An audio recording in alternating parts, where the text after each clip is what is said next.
All right. So it is my wonderful task to just share a little bit about what we've been doing for the past few years. And I'm going to try to be brief because I know Rena runs a tight ship and she has a run of show and we're a little bit over. So I'm going to try to squeeze it in. But we'll have time for questions. I should say I like to be on time of agendas when people give it to me. So it's not, I'm not blaming it on Rena. But I will say that we've been on this racial equity and justice journey for quite some time. And way back in 2018, the steering committee felt like we needed to do more. And so grateful for that because the racial equity work group had been established and have been thinking about what racial equity really means in the context of philanthropy and ECFC. And there was quite a bit of conversation and also work done through the racial equity work group with several of the members are on. Including deciding that they wanted to hire Kiami. And so I always say that I would say Rashonda, who used to lead us as one of our steering committee chair, called me the promise, basically. And I love that if you've ever heard that poem. But it's been an awesome journey to help steer us along, and we've done some tremendous work. So I will say it kicked off with some conversations at an ECFC meeting in Chicago that many of you may have been with us for that time to talk about Black children and families, the evolution of racism and race. And which also then we partner with the school readiness consulting organization to help steer us in 2019 around that learning, and then think about collective action. We partner with Sherry Killens to think about what how we should be funding, where are some resource gaps with relations to leaders of color and organizations led by Black women, Black people, and we'll talk a little bit about a little bit more of that.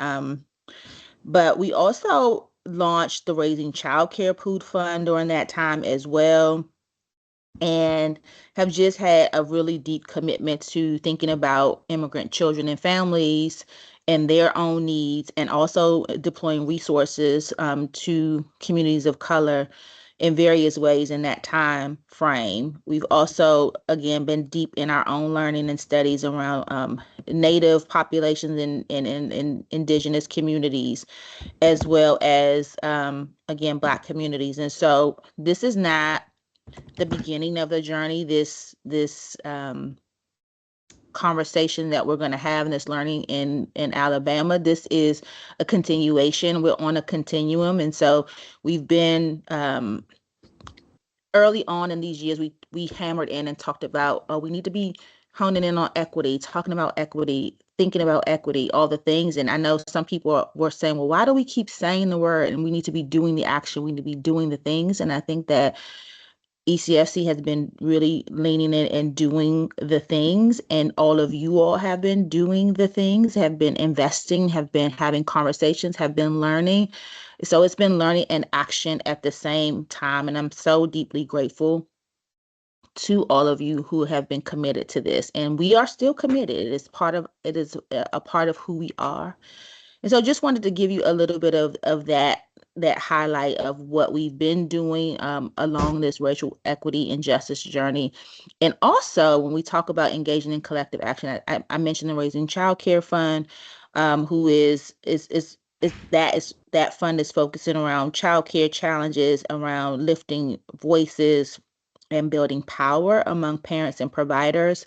We also launched a racial justice and equity fund as well, that was born out of conversations from the racial equity work group, as well as some national funders who are interested in building power and resourcing communities of color across the country. So we're deeply proud of that work, and connecting communities of color to the broader philanthropic community. So that's other things that we've been doing along this journey. Did I hit it, Rena? I hope I did, and I hope I did it in under 5 minutes. Right on. Right on agenda, Kiami. Thank you. Um, so we wanted to have a chance to just show you some highlights of what some of this work has helped us to learn. And we have like a very brief, like some slides to show you, and not really, we don't really want it to be a presentation, but we just wanted to kind of give you some of the highlights. I know some of you probably have read some of this already, so we don't want to totally repeat. I'm sorry, I was having a little Microsoft issue at the moment. Um, or Microsoft's having an issue with me, rather.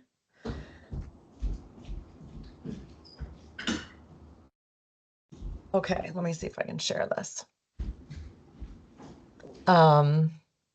So one of the bodies of work that Kiami mentioned was related to Black leaders, and especially Black women leading early childhood related programs. And there were there were some interviews conducted with leaders across the field in different states and different leadership roles to explore their experiences with philanthropy around infrastructure, investment, leadership, and resulting in some message to funders. I think that some of what we learned was not surprising, and this work was conducted in 2021. I think some of these findings have probably become even more urgent since 2020 and COVID and all other things going on in the world. But really, some of the high level things that we learned: mismatched Black leaders felt that there was mismatched vision between what funders want and what communities want. Um, they also felt that they had limited access to networks that have wealth and resources. And so, a lot of the organizations that they were working with and that we're working with in our meetings and our events, they're smaller, they're grassroots, they're civil rights, they don't have access to the same dollars. We heard that there are competing visions and between what leaders and communities feel are the needs of Black communities and what funders or others who are not in the community think are the needs. Competition for resources, lack of engaging lived experience, not only in programs, but also in staffing, in boards, and an acknowledgement that funding creates trust, and investing in an organization gives them credibility. And so those that don't necessarily have access to philanthropic funds gives them a gap in feeling credible. We also learned a lot about capacity issues. Also not surprising, I think, to those of us who are working with nonprofit leaders, under-resourced, struggling with basic staffing, working for free in order to fill gaps between programs, not having access to grant writers, which also lends to more polished and sophisticated looking grant applications that often get more attention. Also, the amount of work that goes into getting a small pot of money versus a large pot of money is the same. So these are some of the things that we learned, and I think, some of this will come up again in the Indigenous reports that were commissioned and what we learned. But then ultimately, some messages for funders came out of the reports. I won't read these, but the work that Sherry Killen Stewart did for this exploration had some really rich feedback. And one of the one of the things I love about Sherry Killen Stewart's work is that she leans towards quotes, not notes.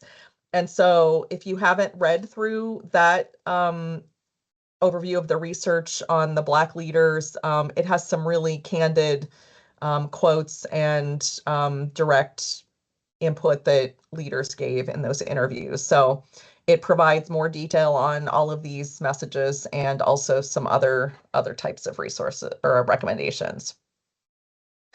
So I'll just stop for a minute, and I think I'm off of the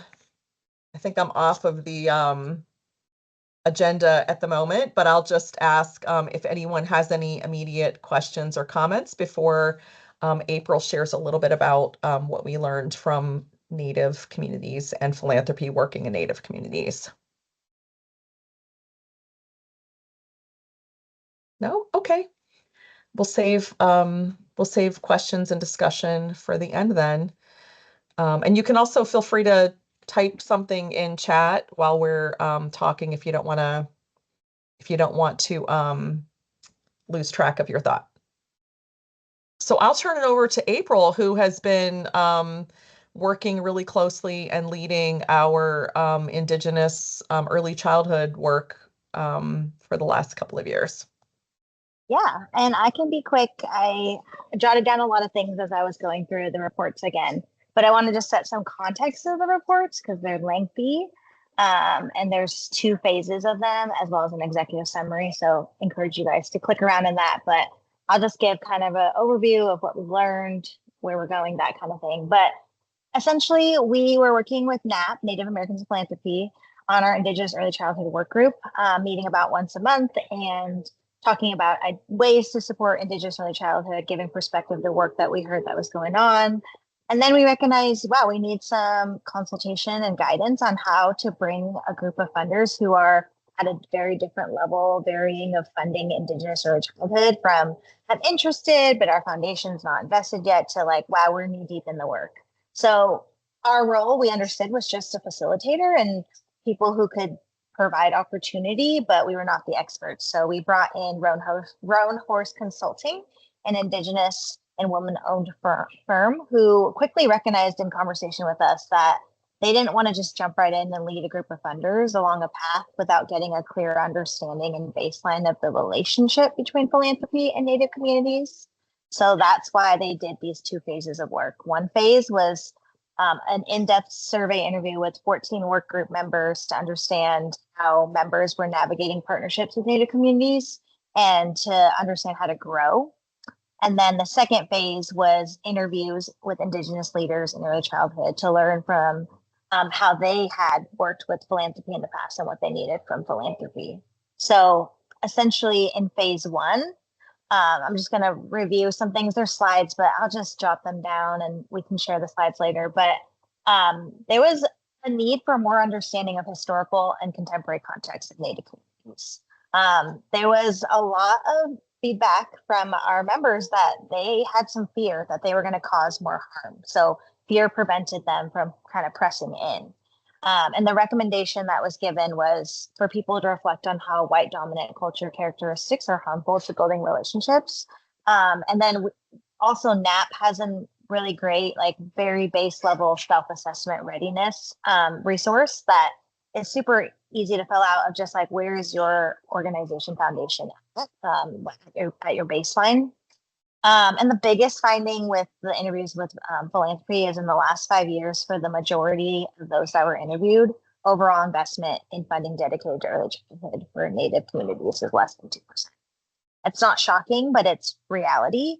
And then in phase 2, when they talked to Indigenous leaders in early childhood, they were honest. They felt safe to talk to Roan Horse, and they expressed their challenges and frustrations of working with philanthropy, and how they did feel that lack of understanding of Native history and difference in worldviews and values.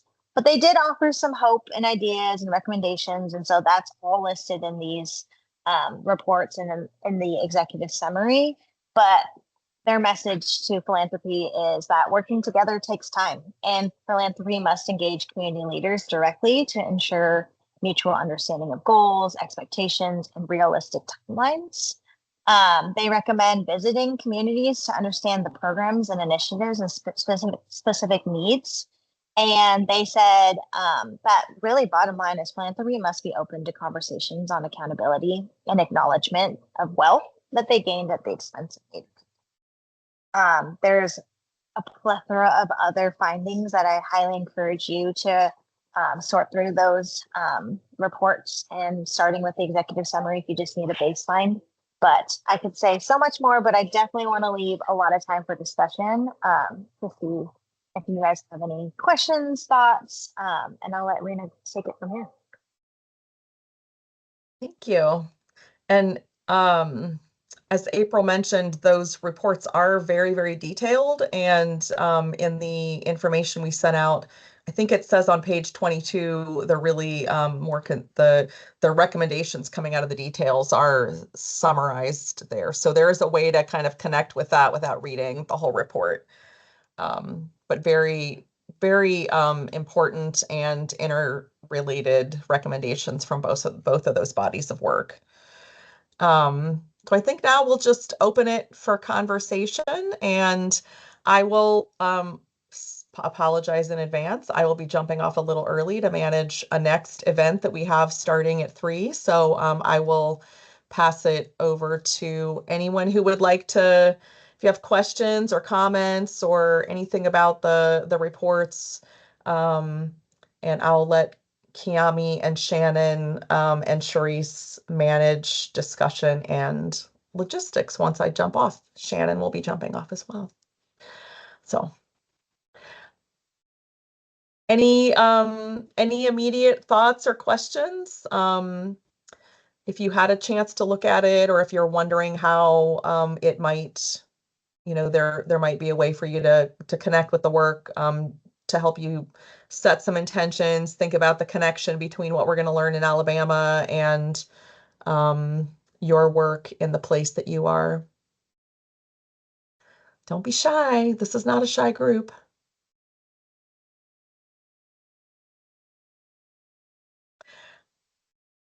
I think there's a lot of new people here, but I know we have some people that may have been part of the racial equity work group or the Indigenous work group. If there are, we would love to hear your thoughts on those two bodies of work as well.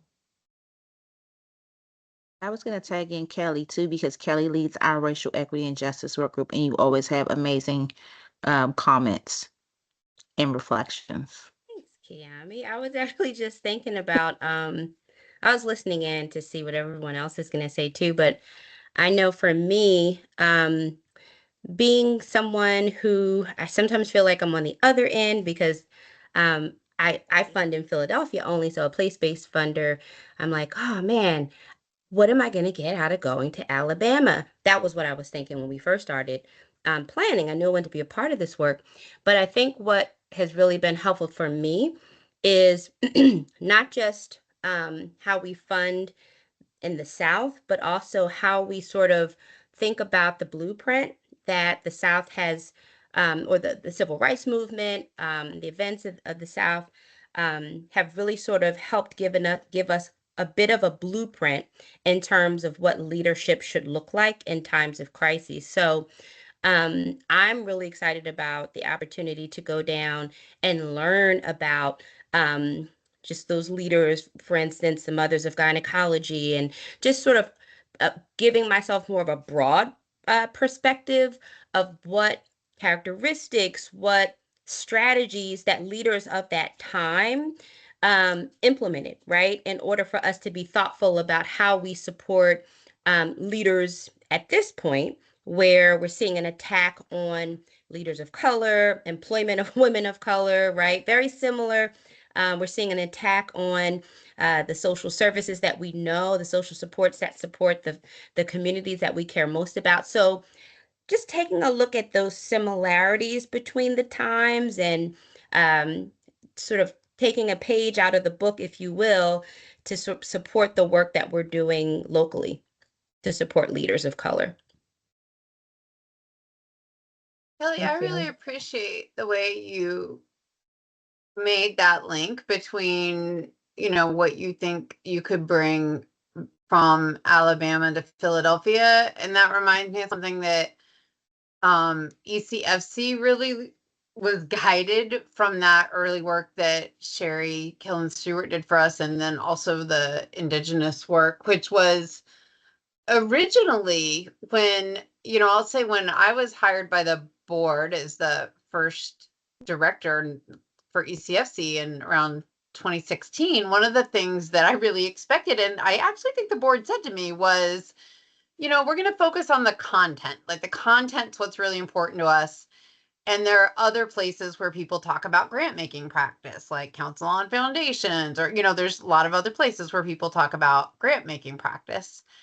And then as soon as we got that report back that Rena put up, the quotes, I really think it was the equity work where it was like, oh, wait a minute, like we can't not talk about the how as well as the what, like, and do our work well with the values that we want to do it with. Like, there's really there's no separating those, right? It's not like we're going to have ECFC over here and we're going to talk about like brain research or, maternal health statistics. And then like over here, everybody's going to go to Council on Foundations and they're going to talk about like grant making practices. Like it doesn't work like that. If you're going to do equity work, you're going to do values work.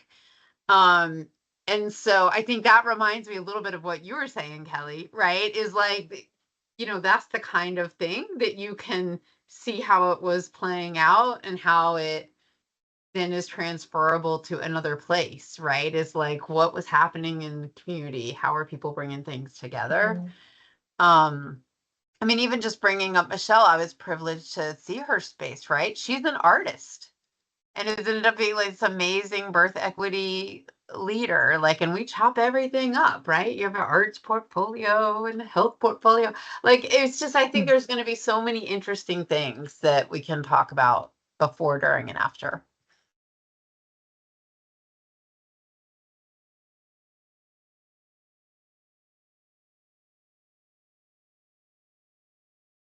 Thank you, Shannon and Kelly.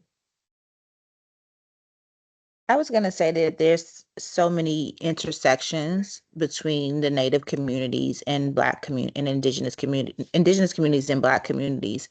And I think, and I don't want to go deep on what you're going to see in Alabama, but when I did go to one of the museums, it was amazing to me to see the connection that was made at EJI between those two communities.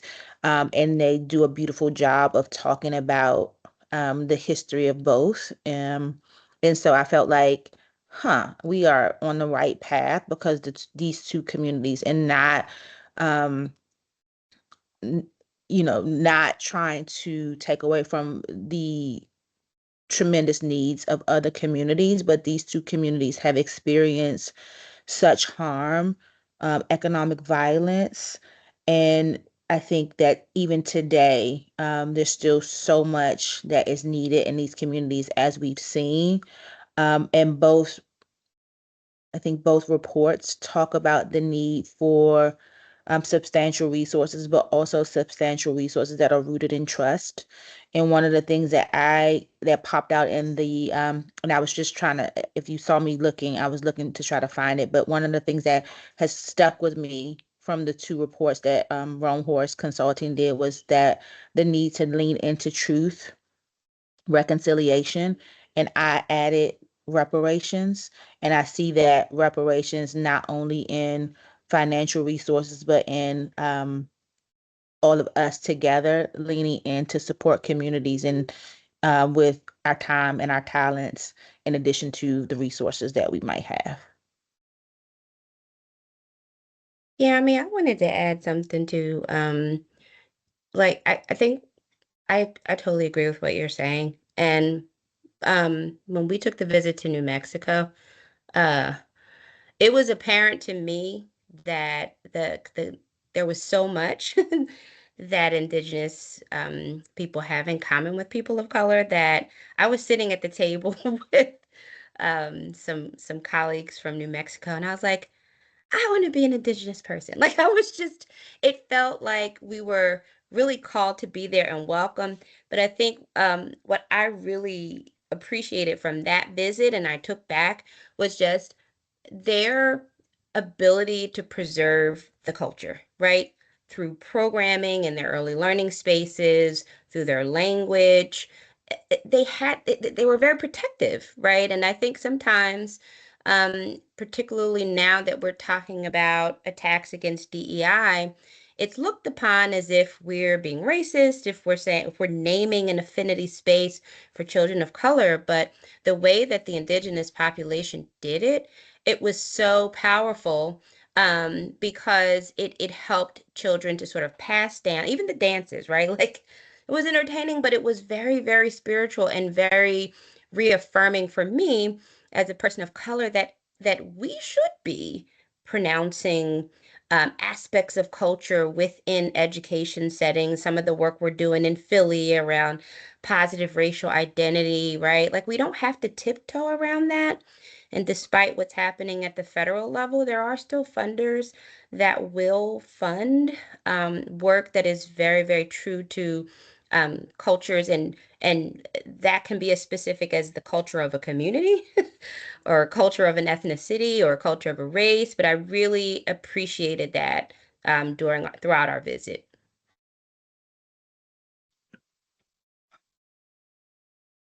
One thing I wanted to say too is how much I appreciate how much ECFC does ground us and regional and local and state spaces for these member meetings. And I think there's been for those of us who work nationally, there's been a lot of energy around the South recently, I think, and a Southern strategy.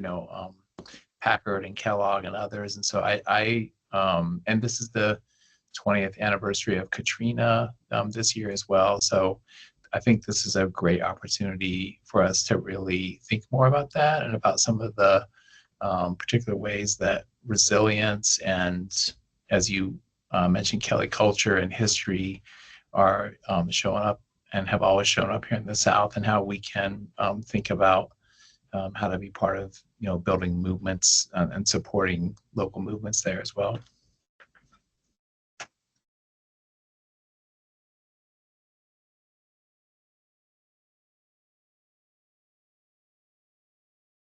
I think it's equally as important to be thoughtful around like how foundations historically have supported marginalized and oppressed communities. Um, because I mean, I know there's a lot of controversy around how foundations came to the aid of communities of color in the past. And, there's a lot more progressive practice now. But I think, too, we can sort of take a page out of the book in the past.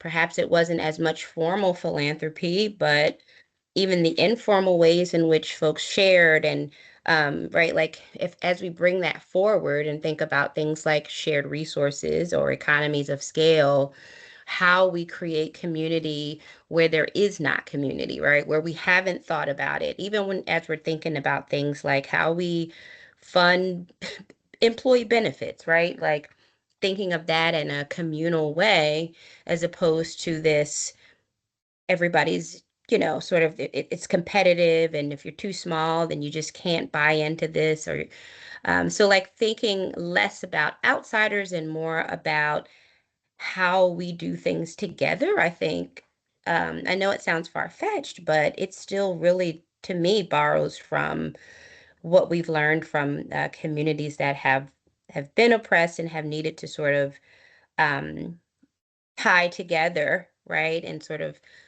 provide resources internally, and also those trusted allies who were of support, right? How were those resources used, right? Like, in other words, it's almost about us changing the culture in which we support communities at this point in time.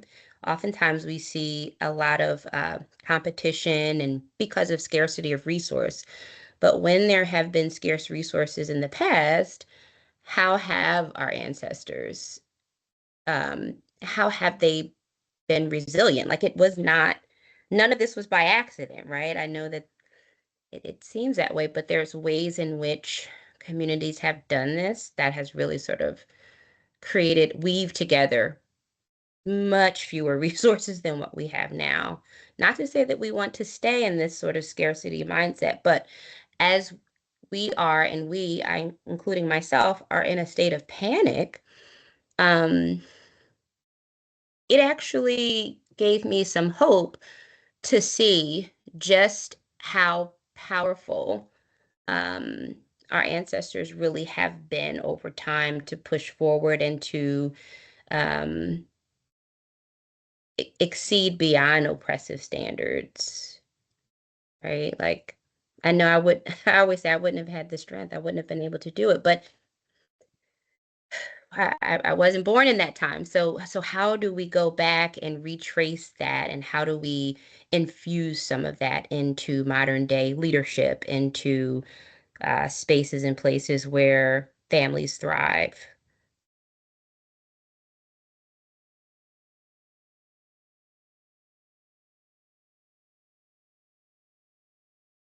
Are we open to popcorning? Yeah. I am really excited about, first, I want to give Kelly her flowers for being such a great thought leader in this space today. I really appreciate you being here and carrying a lot of the conversation. It's been really valuable to listen to you. So thank you. Helping me make my own connections. But I did have a chance to visit Montgomery last year, I think it was. But I didn't get the advantage of being able to sit in community and process everything. But what I'm really looking forward to is like a deeper understanding of the nuance of reparations and how funders can participate in a reparative process. Um, it's, it's not just like that we owe people direct financial support, but it's also about making systems stronger and more accessible and equitable and building up, infrastructure that is actually worthy of the people that need to use it. And putting that into an ECE framework because I'm a hammer and everything's a nail. But working on the racial justice equity working group, even Kayami has said, oh yeah, this is reparations work. This is, repairing harm that's been done. And so I'd really love to see that ethos start to really sink into the work that we all do as funders very generally, and keep that in mind, and hopefully have a larger conversation of like, well, what does reparations mean? What does it mean to repair harm in the communities that we serve? What does healing look like as we do this work? And can we do this work in a healing way that honors past mistakes, acknowledges history, and builds a better future? So I believe that this trip altogether is a great conduit for those conversations. So thank you very much to the ECFC team for coordinating this for us. I'm really excited.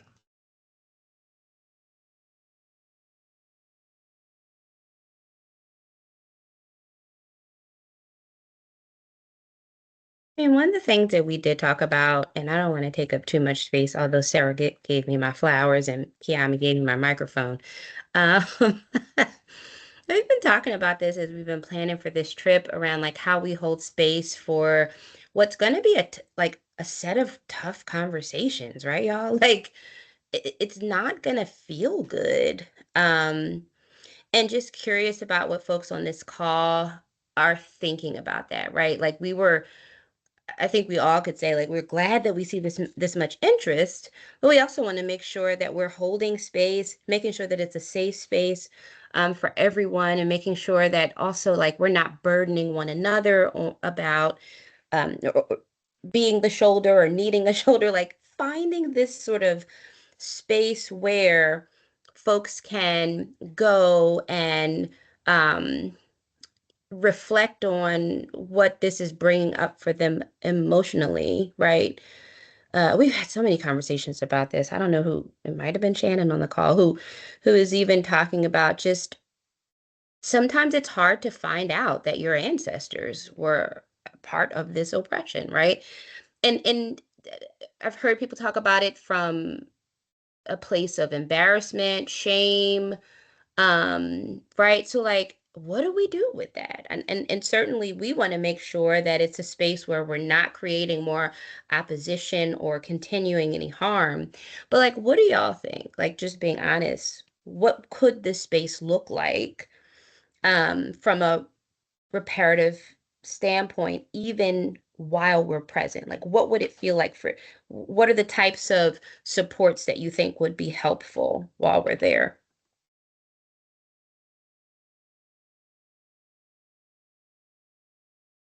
I think affinity spaces are always a valuable thing to keep in mind because we will have, I mean, everybody's coming at this from a different place, right? So it's important that we have space that allows people to be protected from further harm while other people kind of move through their stuff. And also some folks are, okay, y'all are talking about your own personal stuff. I'm over here now. Like we're all at a different discovery point.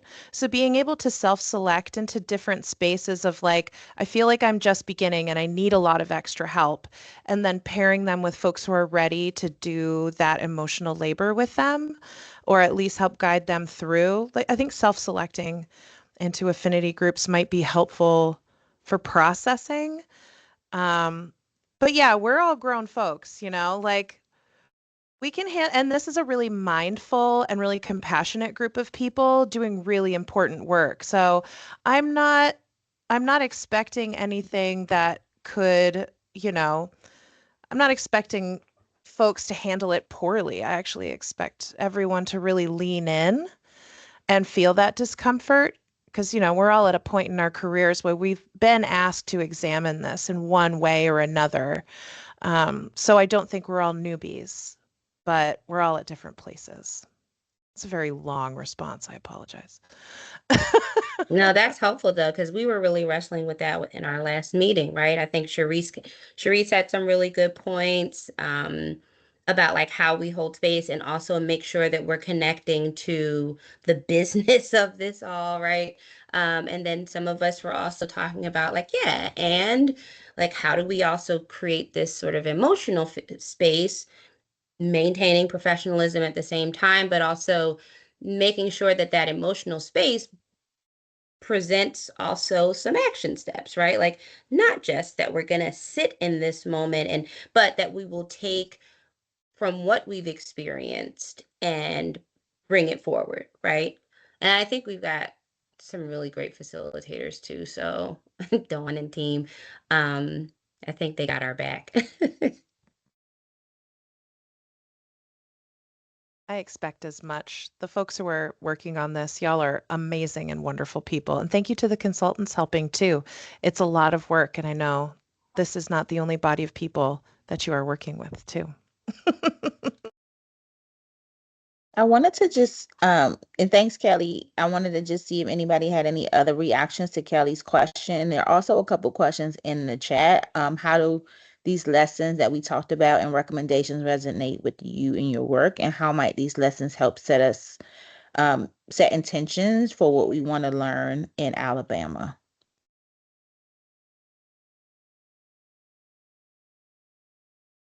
And I know some of you are off camera, multitasking. Feel free to drop it in the chat as well.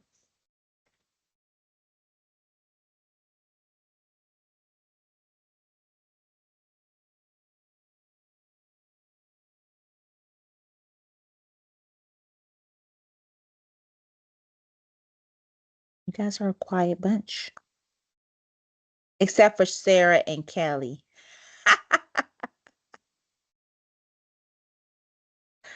Ah,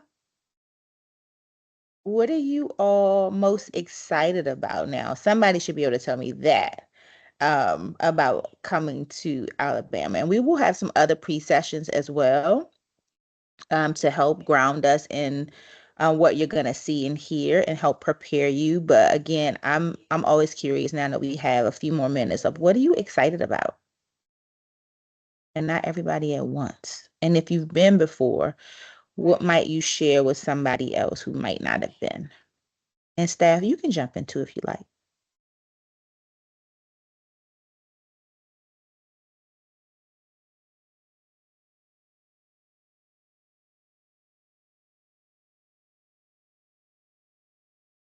I love it. Thanks, Rachel. Time for reflection and connection. I love that. We definitely have that built in. There's so much to see. And in the time that we were there, the staff did some pre-sessions. And the time that we were there, we did not, I feel like we still needed more time. What else?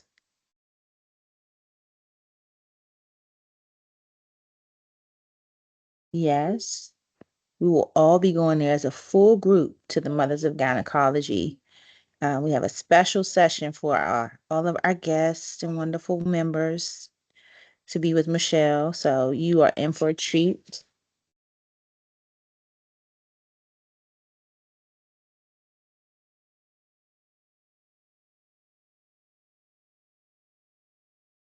What else? And you can come off mute. You don't have to be in the chat. I guess I want to say in the next minutes that we have, um, that the work that we have done and are doing is a continuous thread. It's not one-offs. And so I think you probably have picked up on that, that this is not a one-off.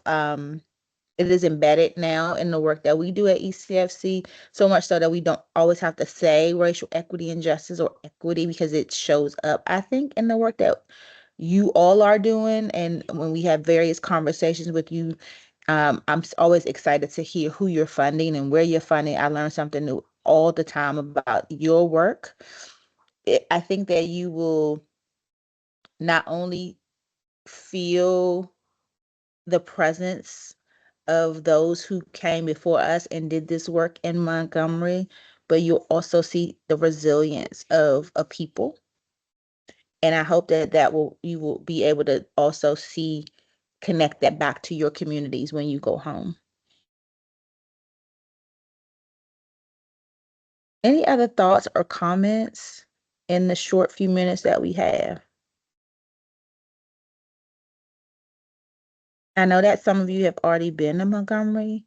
I don't think this experience is going to be the same for you. I will tell you that. I think we're curating something that is going to be so phenomenal, and I won't oversay it, but I had my reflections back after I went. I thought I knew, but I really didn't know what I thought I knew. I will. ECFC, Oh, I'm go sorry. ahead, I was Tara. going to say the way that artwork is integral to the way that these stories are told and the way that art is integrated into all of the museum spaces is just a really powerful way to communicate. And I just see it as being fully utilized as a beautiful way to be able to pull everyone into the story and to see themselves in the history, no matter where your ancestry lands. I felt like that deep connection of art and human experience was really strong throughout in every space. So I found that to be like, all of the experiences are a little jarring, but it's also comforting. I hope that makes sense. And now I'm done talking, Kiami. Cut me off.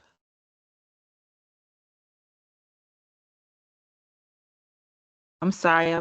5 years of being at home and on Zoom. I don't know how to get off mute. I want to just say it is. Thank you, Tara, for your message. If you all can see it in the chat. I think it will certainly be a tremendous privilege to be in space with you all, to learn together, to talk together, to problem solve together, and to think about how we lean into the incredible strength and resilience of people, of these communities, both in Montgomery and beyond.